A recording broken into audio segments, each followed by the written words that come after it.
right. Welcome to the Activate Your Audience podcast. Today we have the great pleasure of speaking with my brother Blake Wynn.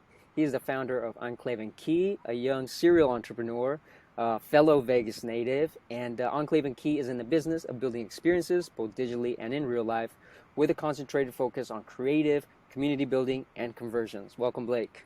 Oh, I love it. I appreciate it. What a fantastic intro. Pleasure, brother. So I wanted to have you on, and as audience knows, we jump right into it because we shared kind of a great fireside conversation briefly, via our Instagram chats back and forth, and just obviously before this chat. And wanted to go into your experience and story of either the tactical or even the experience design elements that is, Enclave and Key. So let's start with what is your take on connecting your audience? And just kind of, spitballing some of those ideas. It's interesting. My background, I used to be a YouTuber, so I had about 1 million followers across social when I was in high school before I started Enclave. And so I got to experience building a personal brand, which in many cases is the kind of brand that I've come to realize brands want to build. They don't want to build personal brands for their CEOs, but what they do want to do is have the kind of audience that YouTubers have and have the kind of audience that major pro athletes have. You want an audience that buys what you're selling at all times. And so I've identified, in my opinion, that the burden of that goes to ultimately content. Now, I think the creativity comes in when it's like, well, how do you create that content? Do you create it in the context of an experience unlike anything that people have seen before? Whether it be a take a golf tournament, but make it like Waste Management. That's a one-of-one opportunity for a brand to activate in the context of golf, right? There's 50 opportunities, but they do it differently. And so there's a lot of interest in Waste Management that doesn't even exist for majors in some cases, as an example. Yes. And Yeah. so I think, one of the biggest things that I always look at is who is your audience and what is it that they want from you? If they don't want something from you, they're not part of your audience. And if they are, or they're part of your audience, but they're frankly kind of a not very valuable part of your audience. If they're not trying to learn something from you, if they're not trying to buy something from you, if they're not trying to improve some aspect of their life based on the content that you're creating or the product that you're selling or whatever it may be, you're not going to have a customer or a subscriber or whatever your audience is. So taking that approach of understanding what they want and then coming up with a way to provide it to them that you all of a sudden are competing, right? If you're looking for business advice, you've got the Gary Vaynerchuks, you've got all these great people that make fantastic business advice content. Yeah. But how many case studies have you seen of people that have listened to that kind of content and then gone on to absolutely crush their own business? It's pretty few and far between. And when you identify those people and ask them the kinds of questions you're asking me, they'll tell you stories of different X factors that far transcended the content they absorbed to ultimately get to the place that they are. So how do you shorten that gap for them to get all of it out of a piece of content? Because the more that a person can get out of that one piece of content, the more valuable that impression is. And, and then you start getting into the data side of things. And next thing you know, you have a legitimate fan, like a YouTuber or a celebrity, as opposed to a customer. That's so true. Yeah, it's a couple things pop up. Like one, it really parlays into your guys's, I don't know if it's your mission, but conversions piece of it, right? Because conversions, obviously the bottom line matters, but without all the nuance that you mentioned, it's impossible, right? And so also, who is it? Kelly, I'm blanking on his first name, talks about the 1,000 true fans, right? And so it sounds like that's essentially the model, with artists, with any kind of celebrity, YouTuber, as you mentioned, there is this creating the 1,000 true fans, right? So is that kind of like the vein that you're tapping into? 100%. Because, I'll give you an example. Louis Trez is a client of ours. Well, Louis Trez is, $9,000 to $12,000 a bottle, depending where you buy it. Yeah. You need a fan. Those are not Right. customers. You're not getting a lot of impulse buys for a $10,000 bottle of liquor, right? Right. So you got to build the fan. You got to, and it's not about building the fan. It's about building the story, right? When you drink Louis Trez, you're not drinking alcohol. Because if you want to drink alcohol, you can go buy alcohol for $8. You're gonna be the same drunk Not the you are, same. and that's the end of it. But When you drink Louis XIII, you're drinking history. You know, these things are aged in a barrel for 100 years. And there's a whole story behind that. And as they explain it to you, because normally when you have Louis XIII, you have someone from either their company or someone who just understands liquor well enough at a nice restaurant that can explain to you, you know, think about 100 years. Your grandparents weren't born 100 years ago in most cases, or maybe they were just born, right? Your parents weren't even a thought 100 years ago. 100 years ago, we weren't in World War II yet. You know, 100 years, right? And you start talking about it. Well, all of a sudden, you're not buying the liquor. You're buying the experience. When they serve you this liquor, they serve it to you in these gorgeous Baccarat crystal glasses that when you cheers them, they sound like church bells. They don't sound like glasses clinking. You know, these are $800, $1,000 glasses for four of them kind of situation. But next thing you know, you just participated in an experience and you became a fan of that experience, no different than you're a fan of going to a Laker game or something like that, right? That's what people will buy into. So how do you create atmospheres where ultra high net worth individuals, right? That is the common denominator amongst anybody that's spending $10,000 on alcohol. They've got plenty of money, right? How do you organize a situation where a room full of those people can become a fan of your brand? Well, you need a room. You need to organize it, right? You need to know that they could participate in being a customer should you wow them with your, you know, presentation or whatever it may be. And next thing you know, I look at it like the solution of how to market most things that we've had come across, you know, our company's, you know, desk, if you will. Typically the solution spits itself out when you break it down to a more fundamental level. Why would anybody spend $10,000 on alcohol? Well, because there's story there and there's heritage. Okay, so it's a celebratory thing. Well, then we need to figure out how to align it with celebrations, and we need it to be something. We need to celebrate something that caters to that crowd. And next thing you know, the blueprint of what to do spits itself out. That's how we look at it, and I think that has a lot to do with our creativity. But you know, that's our approach. I love that. Yeah, I mean, that's, you know, brand story at its core, right? And I guess a follow-up question to that, because you brought up brand story, and I love that's one of the premise, obviously, and as you say, creating experiences, aligning to the brand story.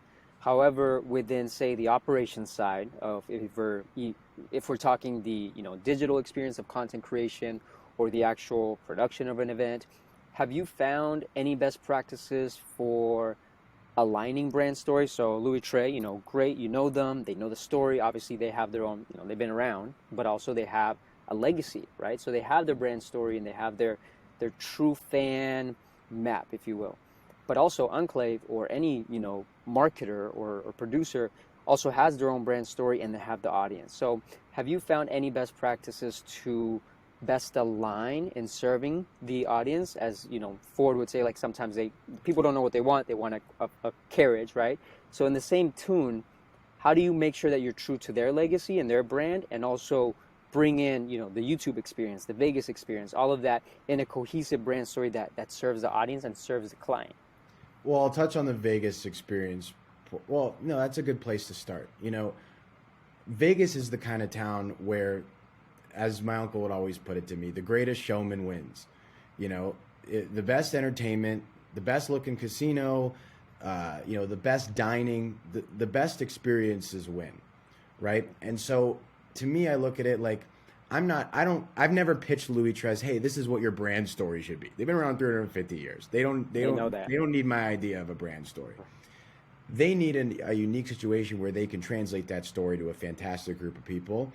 And the kinds of people that a company like that caters to, you know, part of you mentioned, you know, how do you operate this? A lot of our business is logistics. This is a very complicated thing to pull off. I mean, on its face, you could be talking about something as intimate as a 12-person dinner party.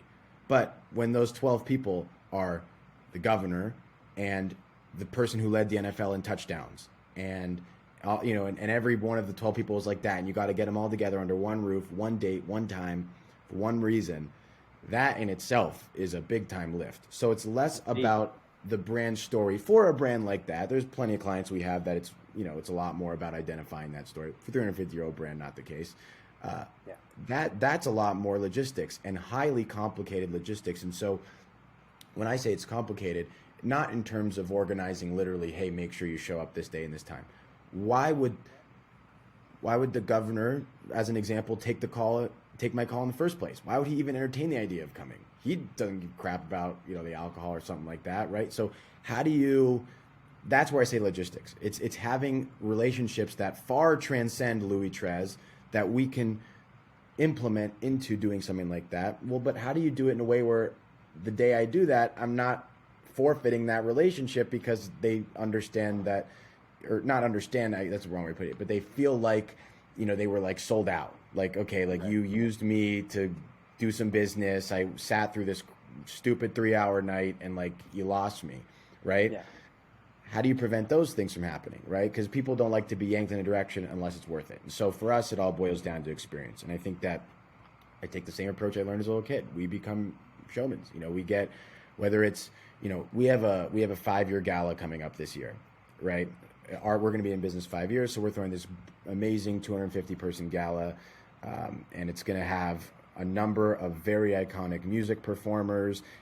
It's going to have I don't want to ruin all the surprises, but the point being is it's going to cater to 250 people. Of those 250 people, more than 100 people in that room have over 2 million followers online. More than 10 people in that room are billionaires. So just right there, 50% of the room, if you don't provide a quality experience for just those 125 people, a business like ours is over. We're Yeah. risking our whole business to throw a 5 year celebration. But I don't look at it that way. I look at it like we're going to show these kinds of people that throw the kinds of parties and kinds of events that we really specialize in putting on, the ultra private, ultra kind of high net worth celebrity, get a couple brand partners involved to mitigate, costs, as well as add a level of sophistication to the evening in the context of the Louis Trez. Let's keep running with that example, right? That's really the magic of what we do. And so, we like to put ourselves a little bit back against the wall and let's show people this is the kind of event we can throw. We've got we're going to have people in there that are, not, no one, right? Everyone that's going to be in there, they don't know what to expect, right? And I think that's kind of the beauty of it too. You have them on the edge of their seat.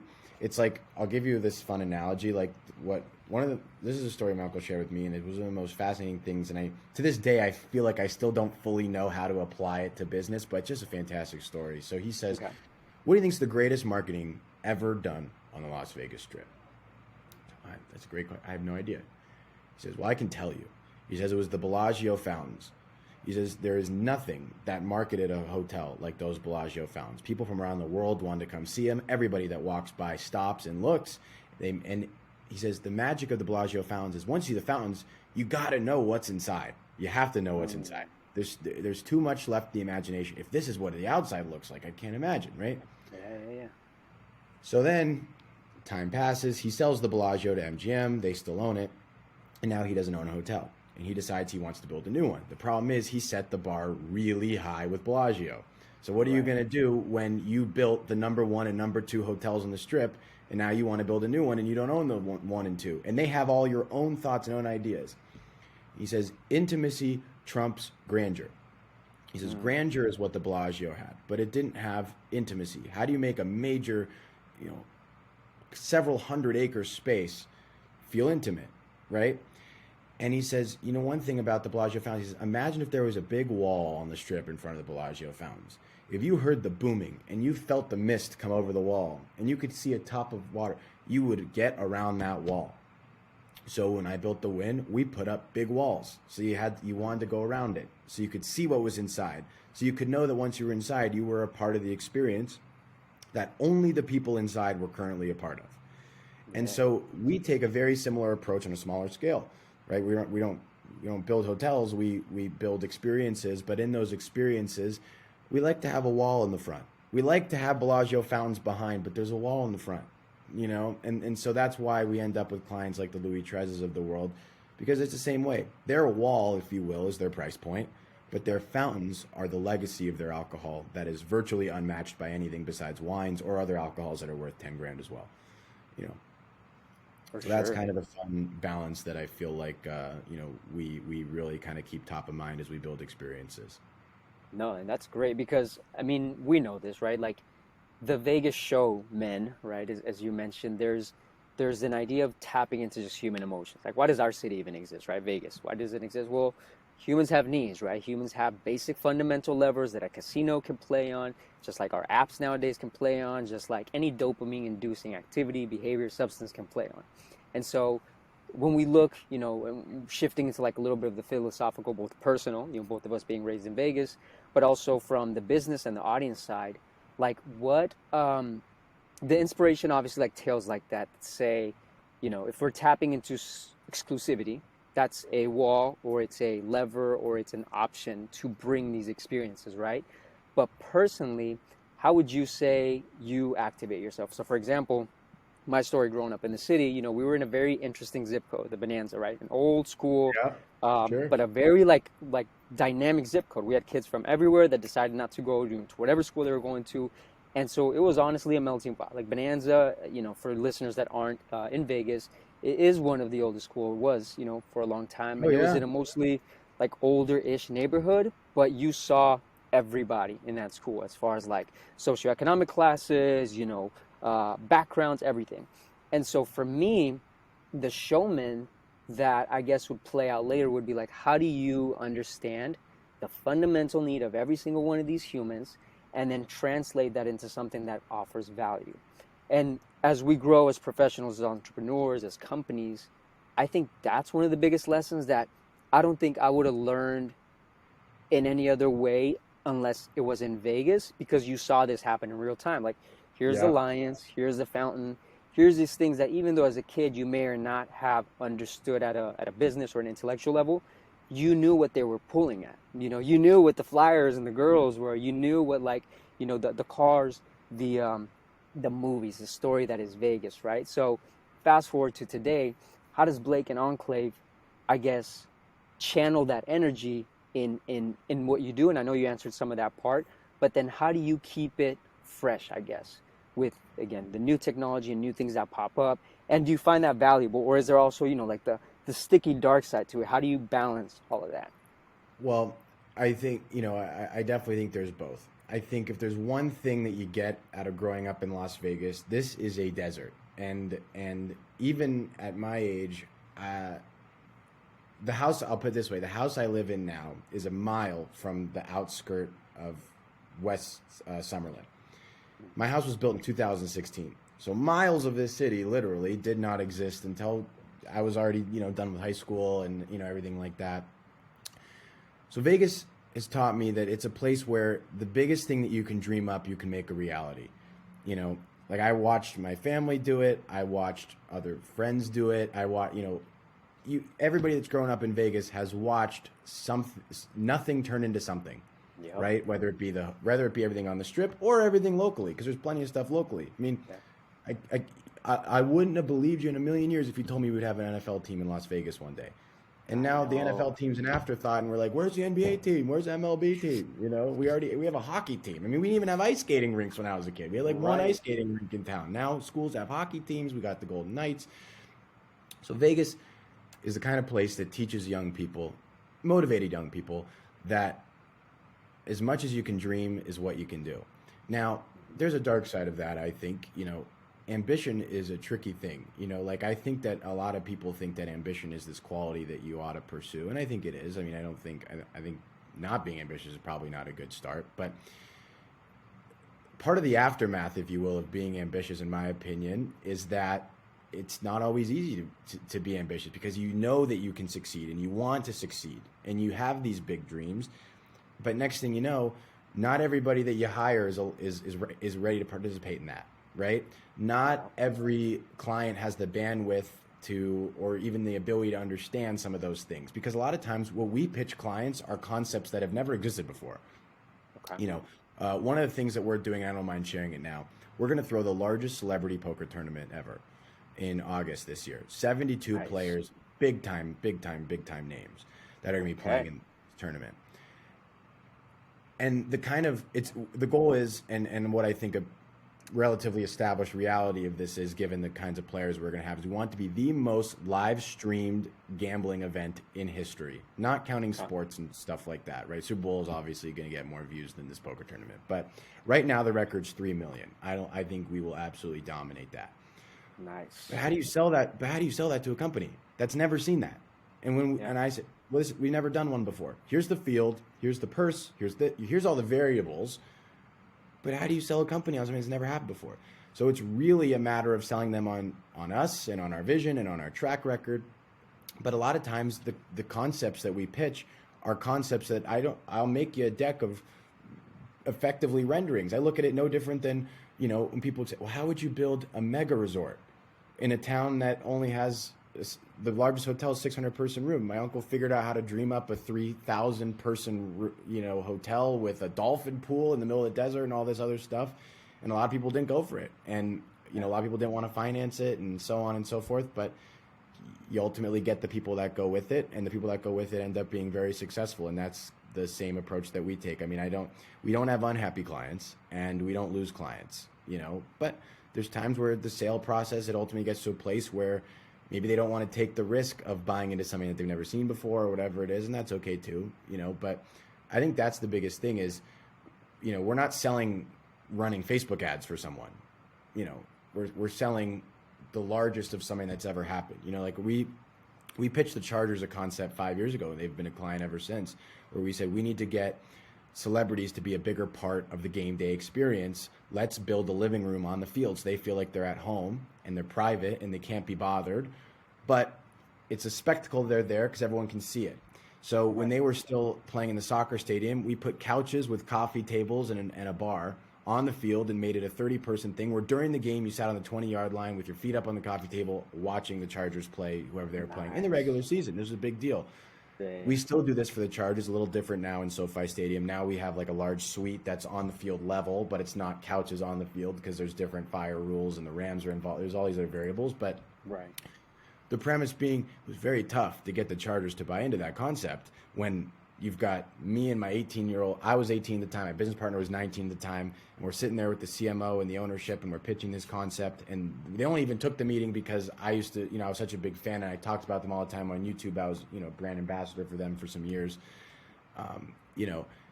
It's not a simple sales process is ultimately the short answer of where I'm going with this. But it's not a simple sales process because it's not a simple idea. And that's the key. The Bellagio fountains weren't a simple idea. The Mirage Volcano was a simple idea. The dolphin pool was a simple idea. The same way that what we do with Louis Trez, the Chargers, and all of our other clients are not simple ideas. They're not things that other agencies would see. CAA doesn't sell what we sell. That's right. No, and that's totally a great, I think, wrapping point for the best showman wins, right? And it's also equally valuable in terms of I think a lot of what we do sell is that thing you touched on earlier, which is bandwidth, right? Like whether the client is a fit, whether they're going to either convert for us or we're going to help them with whatever their KPIs are converting, their offering, their product, their experience. That is valuable for both sides. And so I think, if I understood you correctly, there's this tension between both finding the right kind of like bandwidth deliverable.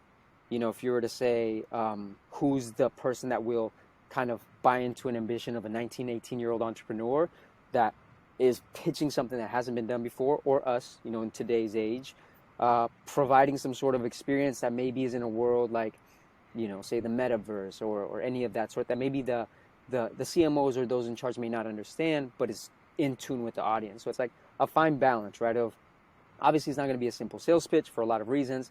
But at the end of the day, if you know and you understand, one, the bandwidth you're offloading for them so that they can ideally engage and do their, planning, their strategy, whatever else is that is, their Facebook buying, ad, their other aspects of the business, of their operations, of their brand. And then we support, and at the same time, we are able to perform with that bandwidth alignment. Does that make sense?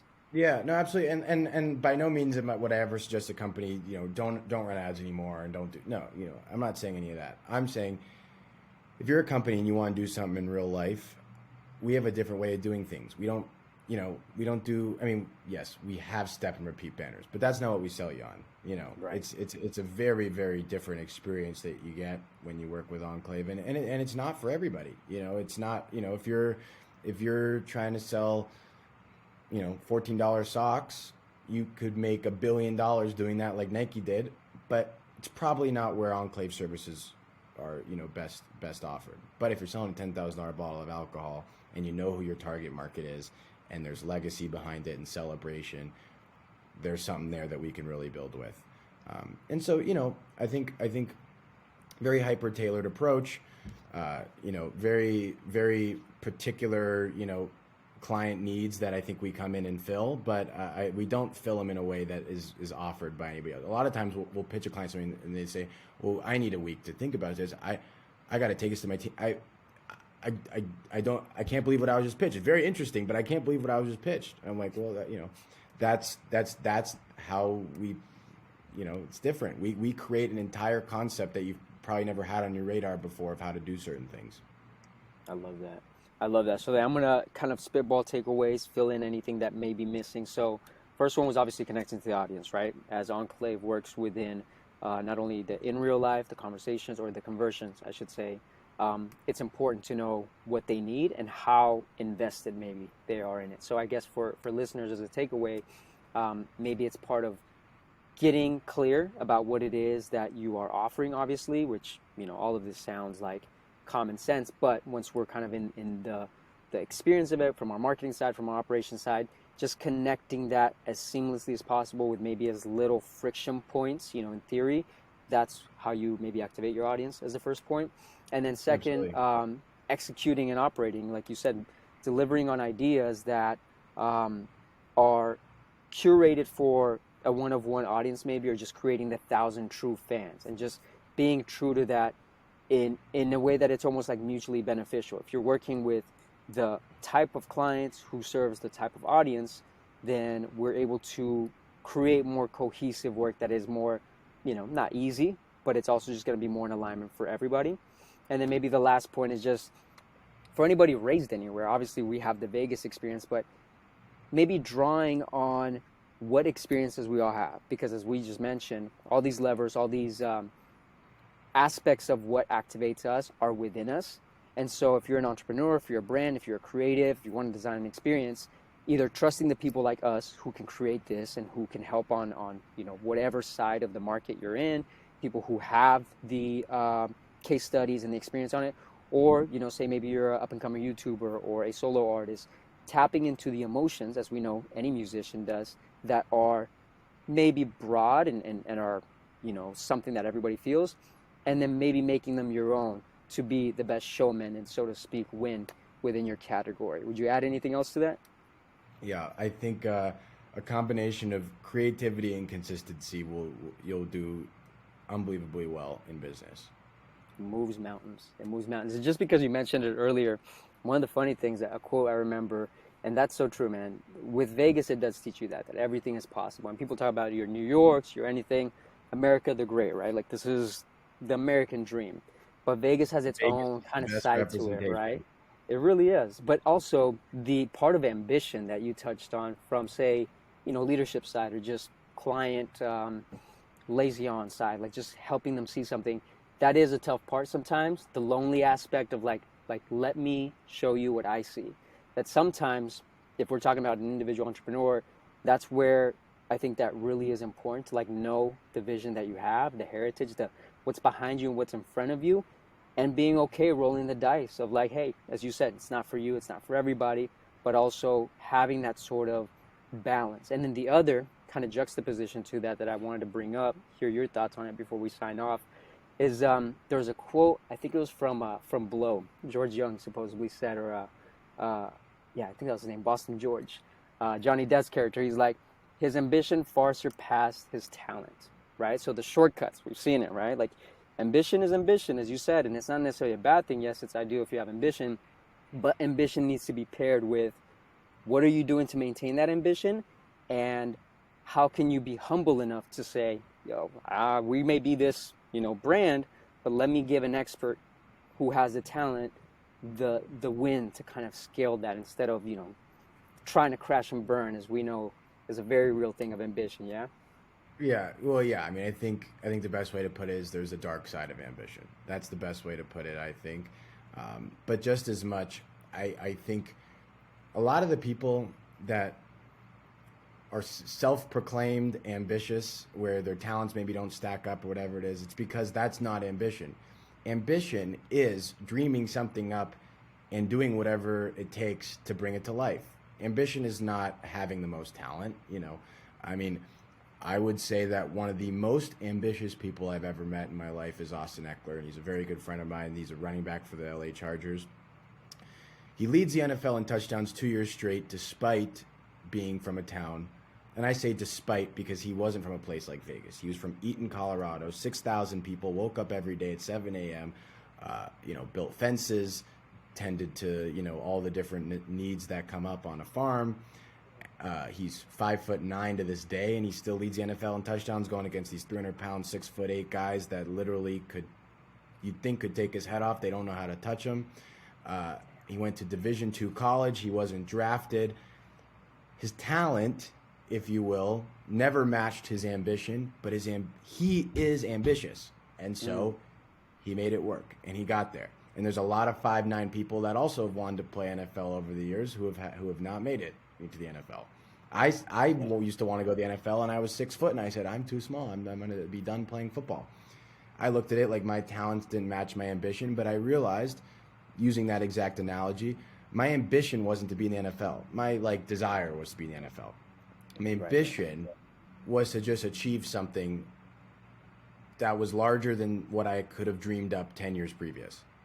That's how I look at it. Could I have come up with what I'm doing today 10 years ago? Absolutely not.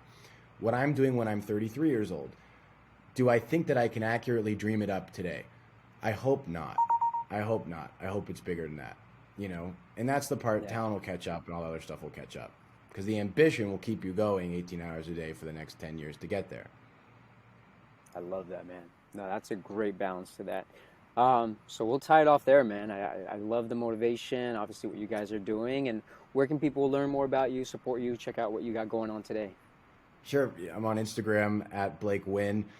We actually just launched our company's TikTok page about 60 days ago. It's called Enclave Stories, where we interview different athletes of ours, or myself, or my business partner Hayes, who used to be an NFL player for a handful of seasons. We share different stories that I don't think people would hear anywhere else about. What's it like traveling on a team plane? What's it really like being a YouTuber? What's it, and showing the ins and outs of all these different things that are normally not as accessible to hear about in such kind of vivid, direct detail. Yeah. I don't know how long until this comes out, but starting by May at the latest, there's going to be a Snapchat show called What It's Like that people can tune into and watch our show every day. Love it, brother. Well, thanks again. I appreciate it. And let's keep it going, activating our audience, and we'll chat next time, bro. Absolutely. Thanks for having me. Cheers.